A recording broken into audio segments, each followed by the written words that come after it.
Are you stuck? What about unhappy? Join Alena Chapman, author, mentor, and life coach for 30-minute moments as she challenges you to get out of the doldrum and start living your life to the fullest. It's time to celebrate that life with 30-minute moments.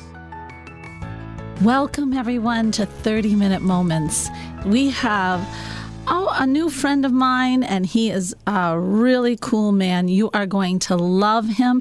You should hear. I just think you're going to love this. How he came around to be who he is. And we're going to actually start it that way. But I want to tell you a little bit about this man. You might have heard of him. His name is Robert Clancy. And I want to start with his quote that I love. Love may be a simple word, yet it means everything. And isn't that true? It's everything. Robert Clancy is a television host, producer, spiritual teacher, #1 bestselling author, and he is the guide to your soul. He has 4 books out, maybe more, but right now he has Soul Ciphers, Hitchhiker's Guide, Daily Downloads, which is one of my favorites, Love Awakenings. But we're going to talk about his story, because at age 19 years old, Robert had a divine experience, and his whole entire life changed from that moment on. Can you imagine, 19 years old? Now he helps thousands and thousands with his inspirational books, his TV shows, his speaking, and his Facebook page. He really is also very much into volunteering. He's a big volunteer person. He's also into martial arts. He's well-rounded, very cool. But he talks about it. It's all about a selfless commitment to helping others make a positive difference in the world. Now, just think if you put that on your refrigerator and you did that every day, how your life would change. With that, I want to bring in Robert Clancy. Hello, Robert. Well, hello. It's really a pleasure to be here. Oh, it's such a pleasure to have you on here. All right, now, I've told everyone about this 19-year-old change you had. I think we got to tell them the story because it's incredible. Well, yeah, I actually, my son's 18 right now, and I'm looking at him thinking that happened to me right around this time. And, Yeah.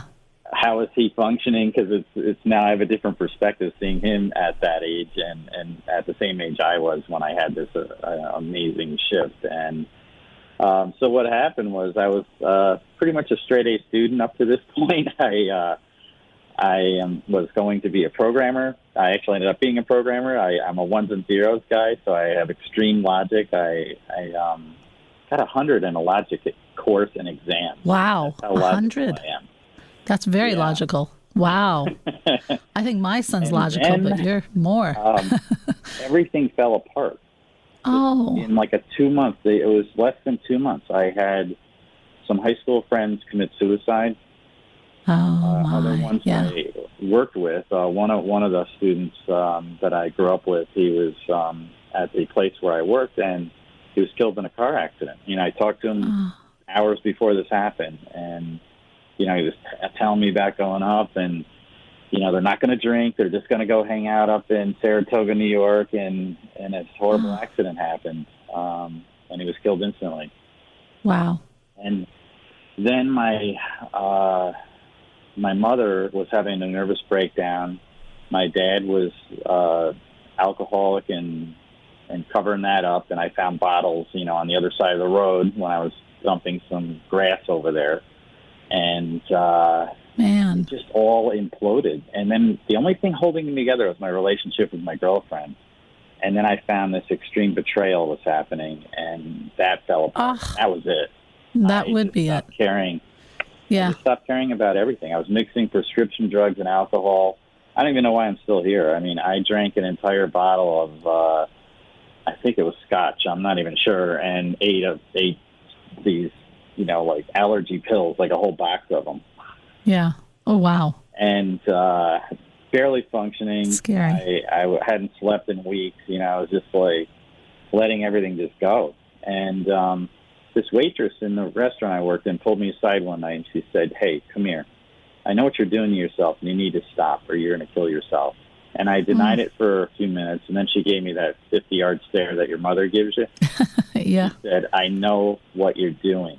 She said, put your hand out. Put your hand out like this. And she lifted her palm, and so I lifted my hand up, and she rummaged through her purse, and she got this little pamphlet out, and it said how to meditate. And she put it in my hand, put her hand on top of it, and then gave me that look again and said, you go home and do this tonight. This got me through some difficult times in my life. That's amazing. I was at the end of my rope. I mean, I was pretty much there. I didn't even want to live anymore. Yeah, and she was like a little angel. Yeah. It's one of those kindred spirits that you encounter. It is. So I get home, and the long story short, I'm meditating for 3 hours. But before I started, I challenged God. I said, if you exist, I need to see something tonight with my own eyes, or I am done. Yeah. I'm done with life. And done with everything. I'm not going to continue with this. And then I said, and you need to heal me. I started the meditation. It. You need to heal me, not me need to heal me. Yeah. You need to heal me. 3 hours in, and this light is on the wall. And I open my eyes, and I see it, because I thought I was seeing it through my eyelids. But in reality, I was seeing it with my mind's eye. But I didn't realize it. So I shrugged my shoulders and thought this was a waste of time. And then it looked like a laser pointer, so I couldn't break the beam. I just sat and watched it, and I kept closing my eyes and opening them. And then it just, after about 20 minutes, transformed into what looked like a hole cut in my wall, and there was a Barbie doll-sized angel on the other side. Amazing. And it came through, and this 7-foot entity is in front of me. That's amazing. Here's the kicker. I kept this a secret for the last 30 years. I didn't even tell my dad until 2012, the night my mother was going to pass away. I just lived. Yeah. I talked to myself in the mirror after this, and the angel touched me in the forehead, right where my mind's eye would be, and I've been plugged into heaven ever since then. And I mean, being a logic person and then having that happen, I'm equally shakes your world. Yeah. Well, yes, you are, but it shakes your world. And did it just come to you, or did you?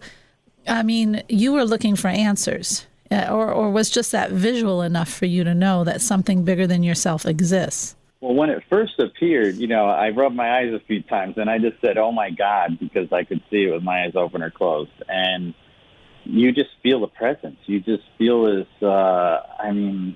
I can't even describe the love, and I felt it since then, and I've always had it, and it's just, I went to bed smiling that night, and I thought, I made an angel smile. There's an angel here in front of me, and I talked to myself in the mirror, and I said, you're going to have to live with knowing for the rest of your life, and you're going to have to carry that, and your life's different. Your life has changed.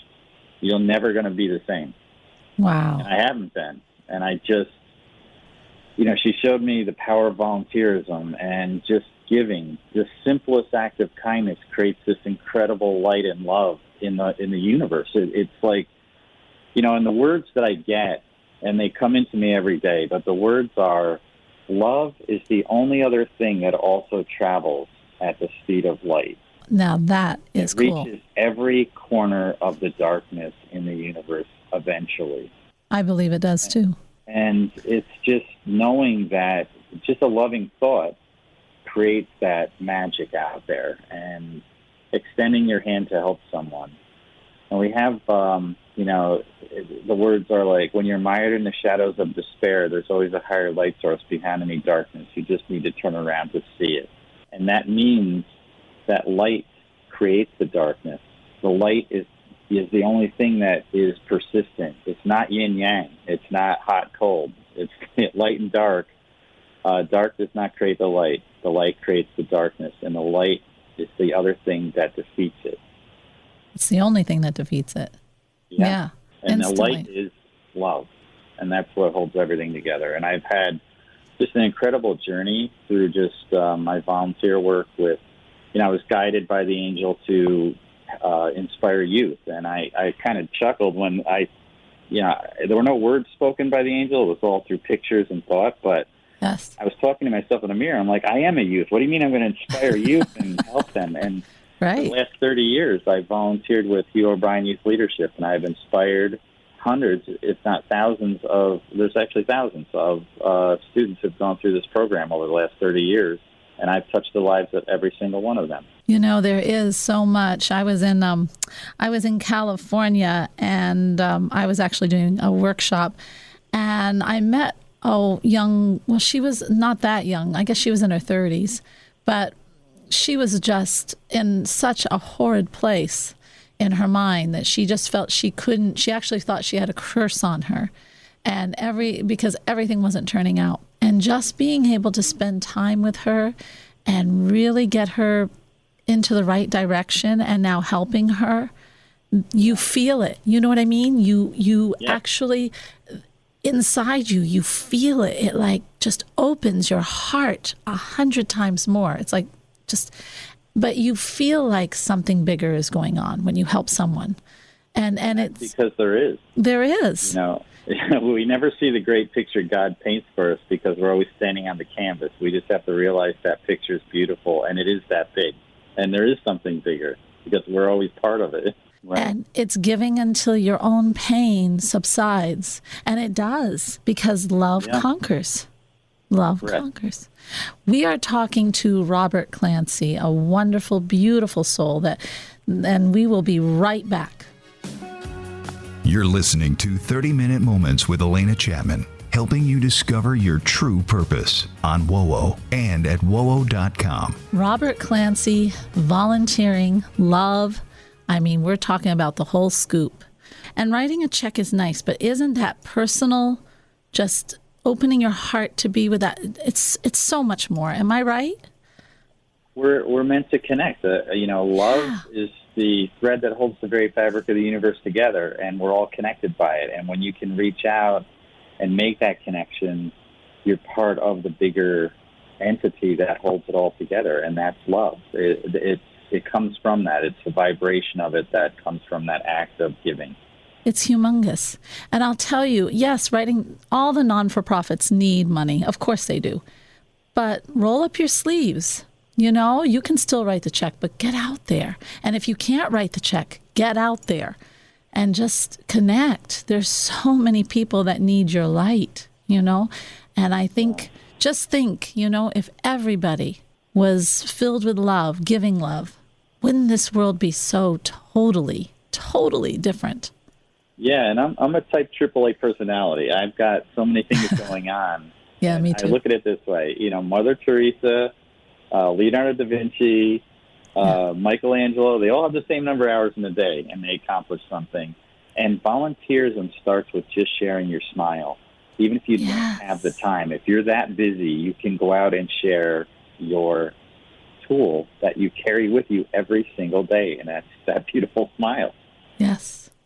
Bob Proctor once told me, he said, just leave everyone better off than you found them. Exactly. Isn't that cool? Well, now you do a lot of volunteering and everything else, but now these books, this TV show, which of your books is your favorite? Well, they're all like little, gems, and the latest one just is very precious to me because I had another shift happen in December 1st, 2012. I call it my downloads day, and it's when the rest of the veil was lifted from me, and I see God's math on just about everything. And I wrote the latest book after that shift, and there's so many profound pieces and teachings within the stories because I have such clarity now, and that's the beautiful part of it. But I love them all. They're all just like children, and the first one I started writing in 2008, so it's 10 years old now. The latest book is Soul Ciphers, Decoding a Life of Hope and Happiness. Yes. It is available worldwide on every platform, so you can get it at Barnes & Nobles or Amazon, and any bookstore you can have it ordered and shipped there, so it is available and accessible. That book has my programming side and that logic side, my ones and zeros, combined with my X's and O's. So it's about decoding your own happiness and what drives you and how to get there and how to overcome those challenges we all face. What I've realized is letting go of grief is not letting go of your loved one. It's creating more room in your heart for the love that you have for them. Grief is a direct translation of how much love you have. Yes. And when you understand that, you can go past it and understand how deep that goes. So you understand why you feel that grief so much, and that opens your heart more. Right. I love that. When my dad died, of course I mourned, but I had to think. I didn't want him to suffer anymore. So it was like if he had to be alive, I wanted him to be healthy and where he used to be. But to go through that Lou Gehrig's again, I didn't want that. So I transformed my grief pretty fast. And I've had, this since, the encounter with the angel, my perspective of I don't have fear and I don't have doubt and I don't have worry. Yeah. And I know there's the bigger thing. And my science side kicks in and says, hey, every element in the universe has always been here and always will be here. And we're part of that. Therefore, the soul is the eternal part. And Yes. it does exist. Yeah. And that's a beautiful thing. So I know where your dad is, where my parents are, where my niece is. They're with me all the time. All the I time. have my best friends and my greatest allies and my greatest cheerleaders Yeah. right there. Right there. It's amazing. And people never believe you when you say you are totally doubt and fear are not part of your language. But it's like that for me too, Robert. And it's it's a wonderful place to be. It's a wonderful place to be. Yeah. Well, I think that, number one, I think that we all have to open our hearts more. And for that person who, some people get closed down so fast when they meet someone who doesn't want help. They also meet somebody who is bitter and bites back at them, and then they get hurt immediately and they close down. Give them something to hold on to keep going. You know what I mean? And there's three words. There's faith, love, and hope. And they don't have synonyms. And what I found interesting about those three words, faith exists because you believe. Hope exists because you believe in it. And love is just what holds it all together when you believe in the other two. Yeah. And you have to believe that. And love does conquer. They really say it's the opposite of love is fear, not hate. Isn't that interesting? Right. Yeah. And hate is formed from fear. But if all the listeners, if you really just think about that, take a day and think about that. The opposite of love is fear. And when you really take it and you think about it, you'll see how fear forms everything negative, everything in your life. Absolutely.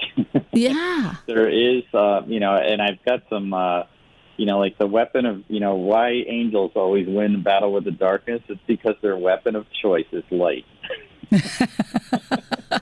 So just think about that, not fear. And love and fear cannot exist in the same place. You can't think about love and feel love and think about fear and feel fear. You are with us at 30-Minute Moments with Robert Clancy and your host, Alena Chapman. We will be right back. This is 30-Minute Moments with Alena Chapman, helping you find your inner self every Sunday on WOWO and at WOWO.com. Welcome back. And now we're at my favorite part. I always say that, but I love this. It's called the shift, the shift, the shift. Hey guys, I'm waiting to see who can bring me a little jingle of some sort for my shift. The shift, the shift, the shift. You don't want to keep hearing me sing that, right? So send in a jingle so we can get it, because this is my favorite part. And something like really, a little bit of zip, but also kind of nice and good feeling. Okay. I'll wait here for that. But Robert, this is my favorite section. This is the aha moment. You've already given us one very powerful aha moment, a transformation. But like you said, we always get them. Can you name another one almost as equally powerful? Yeah, it comes right to the top of my mind. I love it. It's reverse climbs. And I've asked a lot of climbers what that is, and they often don't know. I don't know. A reverse climb is the opposite of climbing a mountain. It's climbing down into something. And it changes your whole perspective when you're climbing down. And I did this foolishly. I went to the Grand Canyon. I was in my early 20s and decided I was going to take Bright Angel Trail. I'm going to hike down to the bottom. I brought a bottle of water, a sandwich, and started on my way. And when I got to the trailhead, I noticed all the people there were just looked like they'd been to hell. They were coming out. And I thought, these people are out of shape. And I just waltzed past them. I was about maybe 3 hours in on the climb. The little tiny Monopoly house, that's the perspective I had. There was this little shack down on the bottom. I could see the ants going into and coming out. Past this park ranger, and I said, so what? That's a weird place for a gift shop down there. And he said, oh, that's not the gift shop. That's where you get your water for the return trip. And his Mountie hat was completely drenched in sweat. And he said, yeah, we lose a lot of people on this trail. I went right past him. And, initially I'm thinking, this is like a one-way ticket here. Like, how do you lose somebody? And it didn't dawn on me until about another 45 minutes later that he was talking about people dying on the trail. Yeah. Because I came upon a sign that in big, giant red letters said, warning. If you choose to pass this sign and you do not have 4 liters of water on your person, we will not be able to rescue you or recover your body for some time. U.S. Park and Rec. And then it had scratched in there, smiley, and somebody wrote, have a nice day. And if you were illiterate, they had pictograms, like showing like 4 bottles of water with a happy face and then a tombstone with no water. Oh, wonderful. Kind of yeah. Oh, oh my God. Like, that's what the guy meant. So I went past it. I had a half a bottle of water, and I was not famished at all. I'm fine. Well, the climb starts when you make the turn. See, it's easy to go down. The work starts when you turn. And, oh, my God, it took double the amount of time. So it was about 8 hours of climbing a staircase. So think of being on the stairs for 8 hours. That's what I went through. So I looked like those people. When I finally got to the trailhead, I was literally picking up my own legs. I foolishly did not bring my car and walked the mile from my hotel, or a mile and a half or whatever, to the parking area. And I get to the hotel, bent over, and the lady said, were you hiking today? And I said, yeah. She goes, did you go in the Grand Canyon? What trail did you take? I said, Bright Angel Trail. She said, oh, you know the nickname for that trail? Satan's Staircase. So I laid there that night, and I thought of all the people who died on that trail. And the people that did that, the ones that didn't ask for help. And then the people that saw those people and didn't reach out a hand and say, hey, you don't look so good. Maybe you need some water, because you're getting dehydrated slowly as you walk down. And then when you make the turn, there's no helicopter. There's no rescue. There's no way to carry you out of there. You're done. And I thought, this happens in life. People do these reverse climbs, and you go in the weeds. And I did it myself at age 19. And I made a decision. That was my shift. When I see somebody in need, I'm going to say something. I'm going to reach a hand out. I'm just going to lend an ear, whatever it is. And as a martial artist, I know when you go into pain, it's how you can avoid it. And that's how we have to be. When you see that person in the cube next to you at your office that is having something, our natural reaction is to go away from that. You're like, oh, hey, that person, something wrong over there. I'm not going in that. Isn't that true? But we do turn away. Yeah. Reverse climb and help them back out. It's not sympathy. It's empathy. It's empathy. Reaching a hand and helping them up and teaching them how to do it, not just putting a ladder down there and walking away when they're in the hole. I love this. And what a wonderful lesson. I mean, a hard lesson, but a wonderful lesson. But it's true. Yeah. But it's true. How many times, I never thought of that. How many times do we turn away when we see somebody upset or not doing well in life? We turn away. And it just takes a minute to turn back. And it is hard. I don't know why it is hard, but it is hard to turn back. The body and we're designed to avoid pain. And that's exactly what a martial artist uses. Like, we'll apply a lock to somebody knowing that they're going to retract away from the pain. Like, if you put your hand on a hot stove, what's the thing you do? Do you leave it there, or do you pull it back? You pull it back like crazy. Away. Yeah. Yeah, you go, woo, and you get away from that. Right. Well, the same happens when we encounter that energy of somebody in pain. We don't want to get involved in the pain. We're wired that way. But we're also wired that when you avoid, So think of when somebody's swinging a stick at you. The worst place to be is at the end of the stick. Yes. And backing away from it, because then you're putting yourself right at the end of the most powerful part of that weapon. I have to train myself to move in to where the handle is, because you can't get hurt by the handle. Very cool. You want to back away. So everyone out there, conquer that, and all it takes a lot of times is people want to know you're there. People want to know you're there when they're going through a hard time. It means so much to just be there for someone. So conquer it. Take, no matter how you feel, just put that foot forward. Oh, yeah. And that's how you climb. That's how I got out of there. I had to continue to put one foot in front of the other until I was back at that trailhead. Yeah. And I knew the only person that's going to get me there is me. You.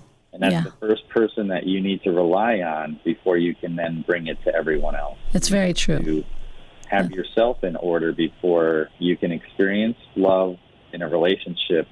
You have to love yourself. Don't you? Oh, isn't that the truth? Robert, okay, if people are just loving this and want to get hold of you or just to learn more about you, how can they do this? Well, you can go to guidetothesoul.com or mindsetresettv.com with my amazing show with my beautiful co-host, Lisa Winston. And she is beautiful. Yeah. All sorts of mindsets on there and shifts and things. So those are the two places that you can connect with. Fantastic. Well, and one, I know you have it. Of all my guests, I know you will have it. One last thing you want to leave everyone with? Yes. I had spoken to the American Foundation for Suicide Prevention. I was a keynote speaker, and I had a profound shift, and I'll share that with you. There are thousands of reasons why you can think of that you shouldn't be here, but it only takes one why you should. Only one reason. And always make that reason love. Oh, beautiful. Absolutely beautiful. Thank you so much, Robert. Thank you. Well, thank you for having me on. It's been an amazing conversation, and I love your soul, so thank you. Thank you. I love yours too. Hey, everyone. Today's the day. Start to just smile at other people. And if you see someone that's not happy, don't back away. Step forward. See organizations that you can get involved in. I think, the more we give, the more our heart opens more and more and more. And it actually heals us, too. This is 30-Minute Moments, and this is Alena Chapman. Have an awesome, awesome day. This has been 30-Minute Moments featuring Alena Chapman. If you missed an episode, download it now at wowo.com.